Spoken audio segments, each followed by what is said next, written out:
In 21st century America, individuals are having things taken from them, not by thieves, but by officers of the government, the federal as well as state governments and local governments, and it's happening without trial. In December 1791, the Bill of Rights was ratified. It became part of the supreme law of the land. Among its promises, no person shall be deprived of life, liberty, or property without due process of law. The right of trial by jury shall be preserved. The people shall be secure in their persons, houses, papers, and effects. These were not suggestions. They were declarations, a line drawn against the government taking what belongs to you without first proving before a jury of your fellow citizens that it has the right to do so. And yet, today, the government says it can take your car, your house, your cash, all without charging you with a crime, without convicting you of anything, without a jury ever hearing your case. So how did we get here? I've looked into this a lot. I've gone through English common law, American history, the creation of a church by a government because the head of it wanted an annulment, the Church of England, and nearly everything else you could think of in between. But I've found the answer, but it's not in a single moment. It's a pattern, one that repeats across more than 2 centuries. A pattern of expansion during crisis, followed by what should be contraction, but never quite is. Along with that is a tale of something that is old as human existence, the desire of individuals to accrue more power and more money. Of course, all too often those two things actually end up being the same thing. So that's my introduction. Now it's time for us to unravel together the story of the impossible. How something called civil asset forfeiture came to not only exist in America, but to be carried out by every level of government. The first expansion, 1789 to 1802. When Congress first convened in 1789, one of its earliest acts was to impose customs duties on imported goods. Those duties weren't just policy, they were survival. Customs revenue made up over 80% of the federal government's income early on. The federal government had debts, massive debts. It assumed nearly all the Revolutionary War debts of the states. So Congress looked to import duties to pay for those debts. And to enforce those duties, Congress authorized for a ship or its cargo to be seized if it violated customs law. The ship itself could be taken to court and condemned, declared forfeit. This was the first forfeiture in America. But notice where it lived, on the water, in the ports, against ships and cargo, not against citizens on land going about their daily lives.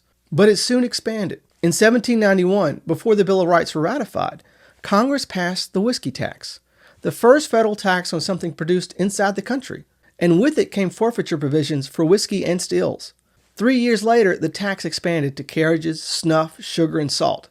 Forfeiture was creeping onto land, but it was still constrained, with many explaining that it was just focused on commerce, not individuals. And besides, most of those items were originating mainly from overseas. Sugar at that time was mostly coming from the Caribbean, and salt from the West Indies. Snuff was mainly processed in England and then imported into America. So in reality, whiskey was the main American thing being taxed and sometimes forfeited.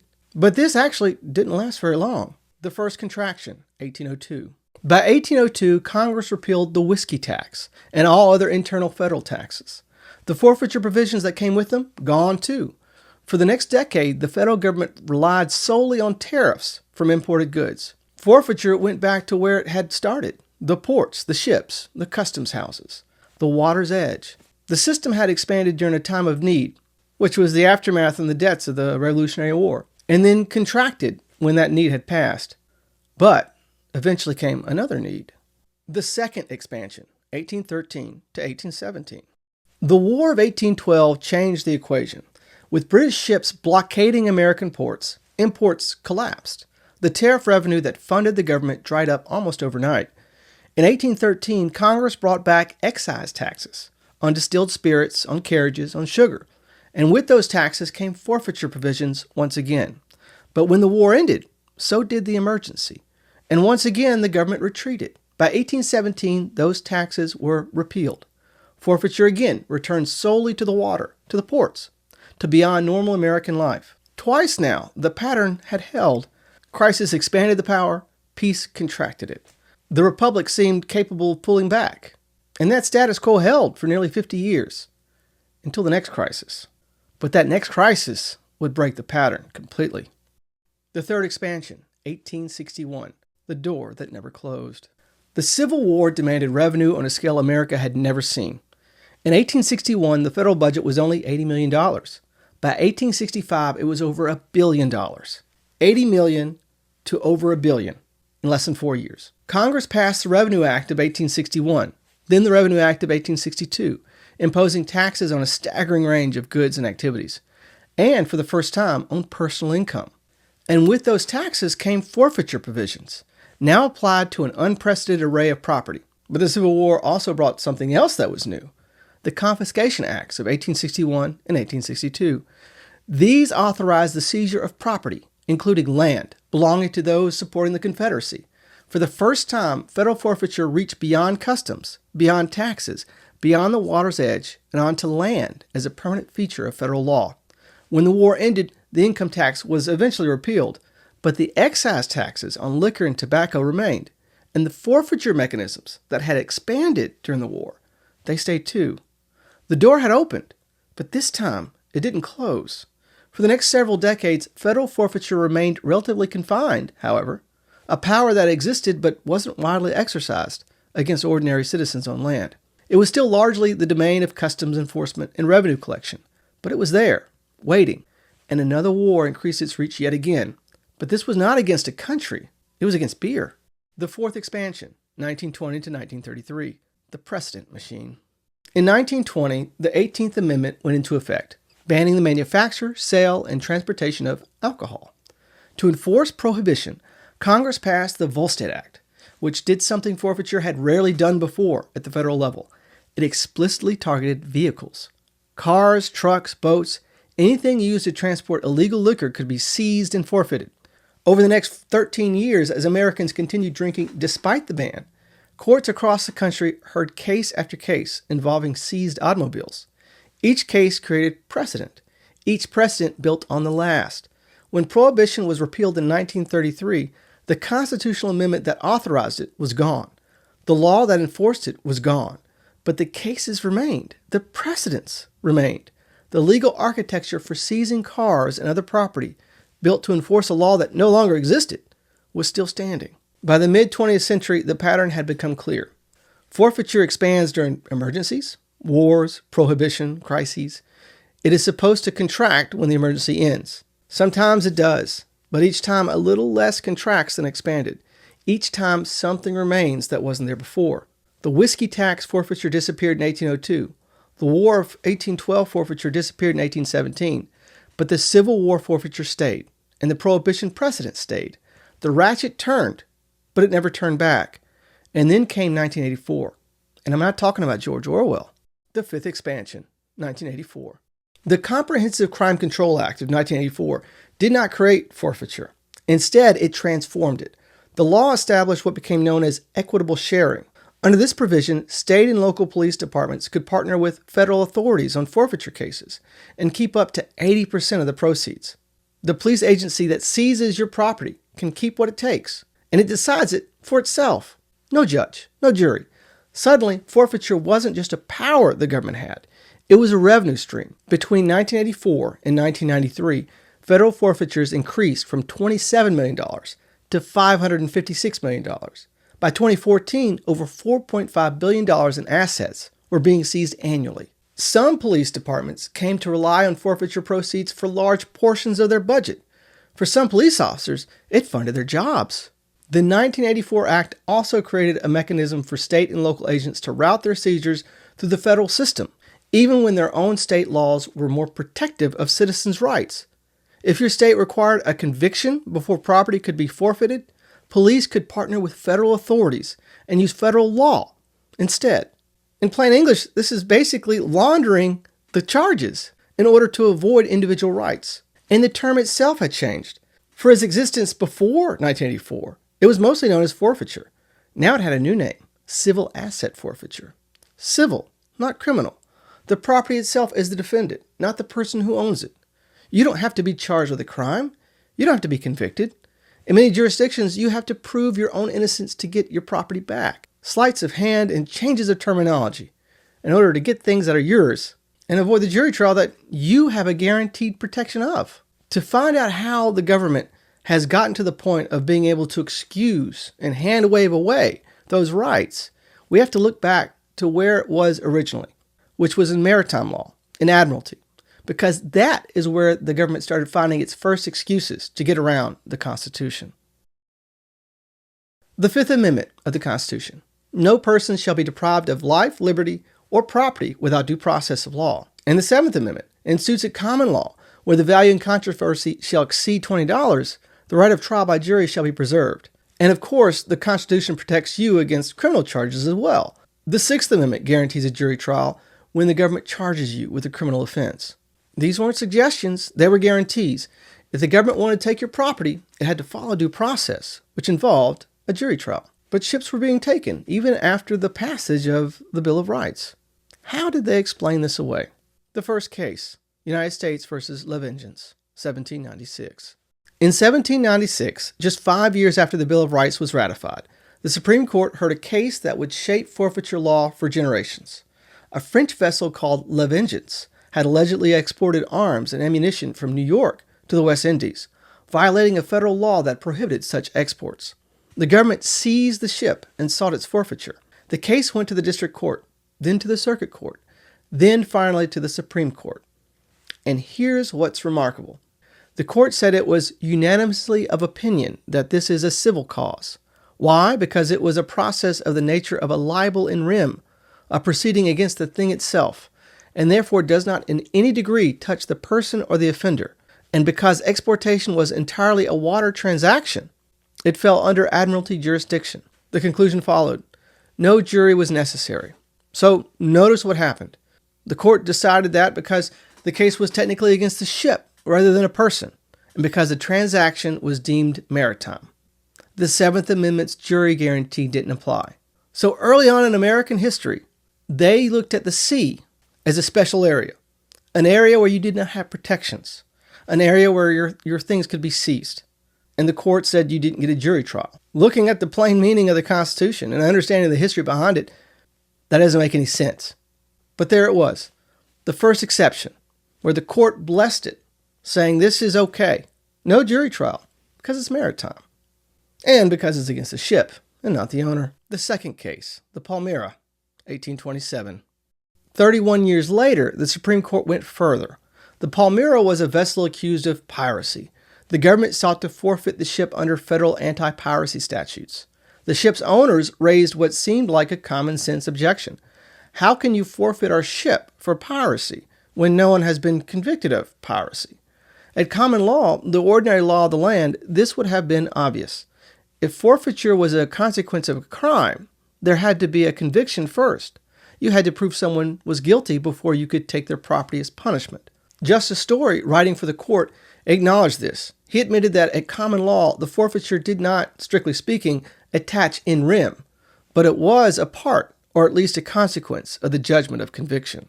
The government's right to the property attached only by the conviction of the offender. So the common law protected property owners. First convict, then forfeit. But then Story said something different. Story said this case was different. This was admiralty. And in admiralty, the rules changed. The thing is here primarily considered as the offender. The thing is here primarily considered as the offender, Story wrote. Or rather, the offense is attached primarily to the thing.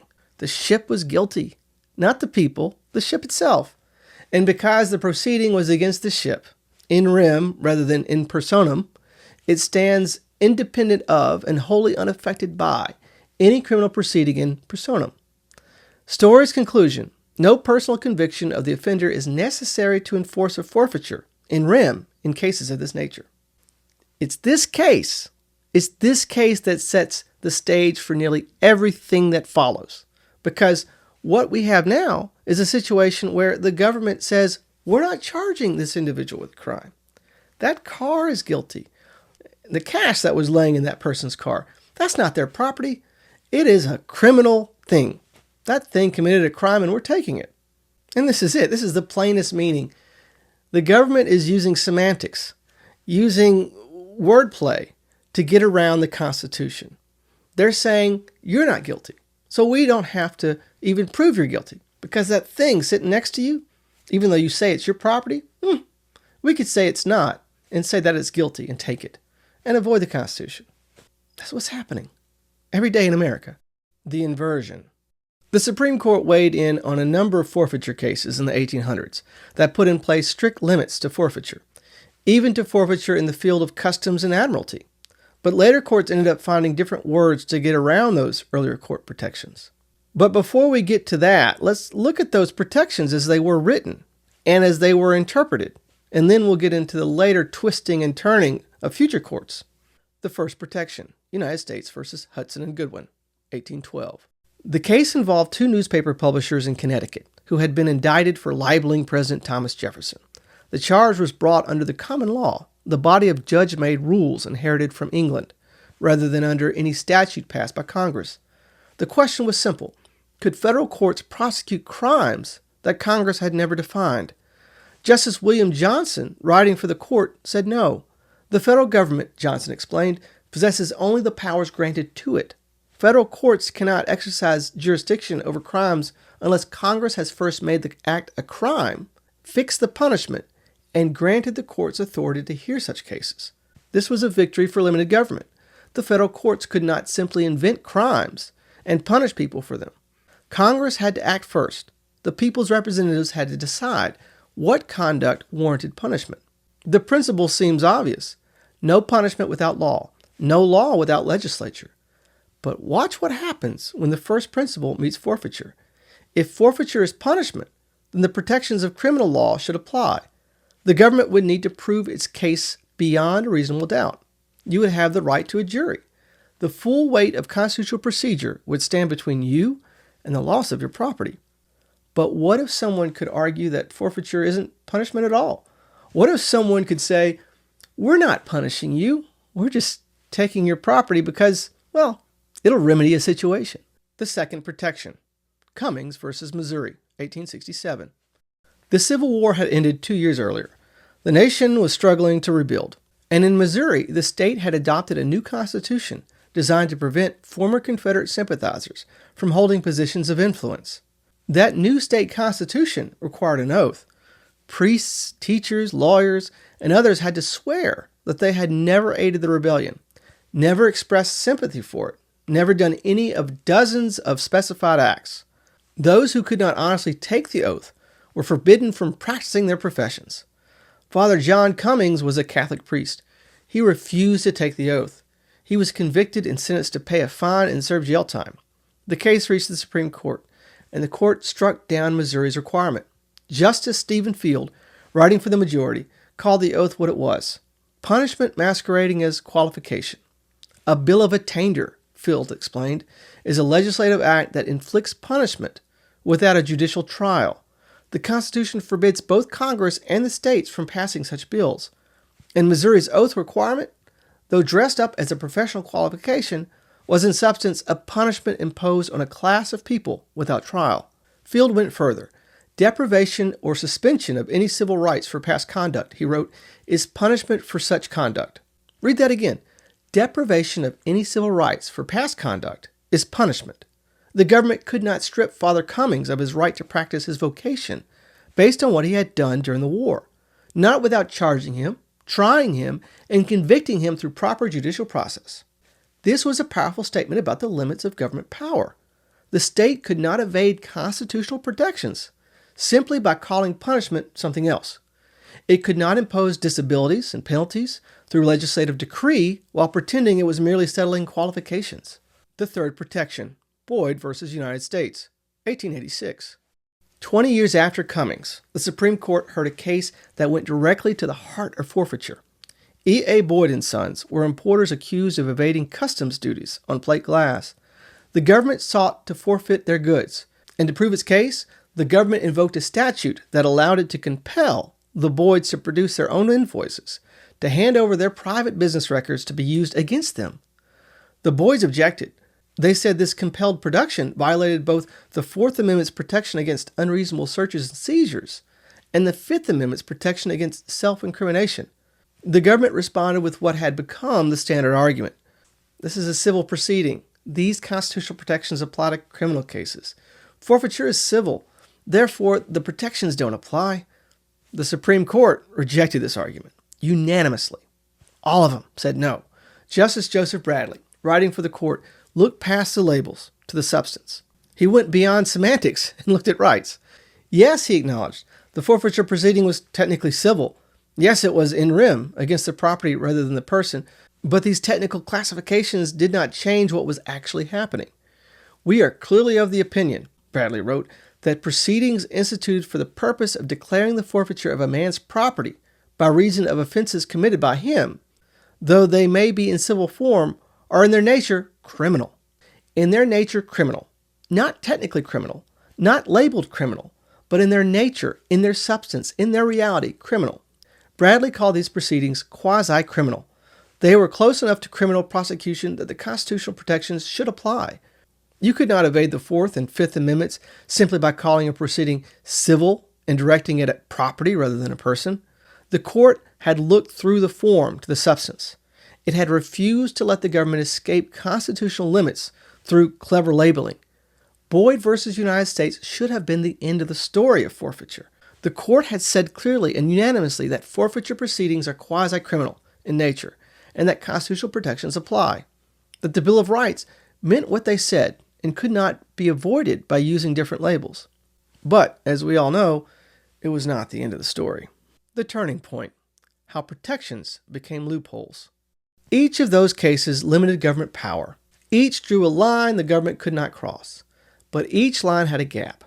And over the next century, that gap would widen until the protections had been turned inside out. The gap was always the same, the word punishment. If forfeiture is punishment, then Hudson's requirement of statutory authority matters. If forfeiture is punishment, then Cummings says you need a trial. If forfeiture is punishment, then Boyd's quasi-criminal framework kicks in. But what if forfeiture isn't punishment? What if courts could be persuaded that taking your car, your house, your cash, that none of this is punishment at all? Sounds crazy, right? But that's exactly what happened. The argument developed gradually, case by case, over decades. But its essence was simple. Forfeiture, the argument went, serves remedial purposes. It removes contraband from circulation. It compensates the government for enforcement costs. It deters future wrongdoing by making crime unprofitable. It separates dangerous instrumentalities, currency, stocks, etc., from those who would misuse them. None of these purposes, the argument continued, is punitive. The government isn't trying to make you suffer. It isn't exacting retribution. It's simply remedying a situation, restoring things to the way they should be. And if forfeiture is remedial rather than punitive, then all those protections, the ones that apply to punishment, all those that create due process and a jury trial, and actually being able to see evidence and able to confront your accuser, they don't apply here. The word punishment had been turned into a gatekeeping device. Every constitutional protection that mentioned punishment now had an escape hatch. As long as the government could argue and courts could accept that forfeiture served remedial purposes, the protections evaporated. 1996, the doctrine reaches its conclusion. In 1996, the Supreme Court decided United States versus Usury. The case brought together two separate forfeitures: a house allegedly used to facilitate marijuana cultivation and assets allegedly connected to money laundering. The property owners argue that being subjected to both criminal prosecution and civil forfeiture for the same conduct violated the double jeopardy clause. You can't be punished twice for the same offense, they said. We've already been prosecuted criminally. Now you want to take our property too? That's double punishment. The Supreme Court surprisingly disagreed. Chief Justice Rehnquist, writing for an 8-justice majority, held that civil forfeiture does not constitute punishment for purposes of the double jeopardy clause. In rem, civil forfeiture, he wrote, is a remedial civil sanction, distinct from potentially punitive in personam civil penalties. The court acknowledged a long history of cases saying that forfeiture proceedings are quasi-criminal. It acknowledged Boyd. It acknowledged the cases that had applied constitutional protections to forfeiture. But then it said something different. It drew a line. Those protections apply when forfeiture is punitive. Civil in rem forfeiture, directed at property rather than persons, serving the remedial purpose of separating tainted assets from circulation, that's not punishment. At least one justice saw through this. Justice Stevens, the lone dissenter, wrote that there was simply no rational basis for characterizing the seizure of this respondent's home as anything other than punishment for the crime. A home, the place where someone lives, and 8 justices said taking it wasn't punishment. And from an individual citizen's perspective, my perspective, taking is taking. And the Bill of Rights is explicit about what is required and how you can't be subjected to punishment multiple times. But 8 justices were okay with this. And courts and police, they looked to that case as some sort of justification for taking your things. So we traced how constitutional protections meant to limit the government's power to punish and take your things were reinterpreted to allow forfeiture without those protections. The word punishment became a gate, and courts found ways to say that taking your property wasn't passing through it. That, in a nutshell, is how civil asset forfeiture took America.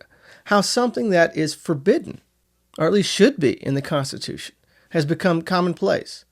And how lawyers and judges today seem okay with it because other lawyers and judges in the past said it was okay. Yet, the words of the Constitution are still there. They're still clear. But it's okay, at least the government says, because they're not punishing you. They're just taking your things, because it's remedial. And if you want to see the origin of all this, before America, how it came to America in the first place, I highly recommend watching my episode on the origin of civil asset forfeiture. The link is going to be in the comments as well as the description. I look forward to seeing you in the next episode of Plain Meaning. I release a new one every Tuesday.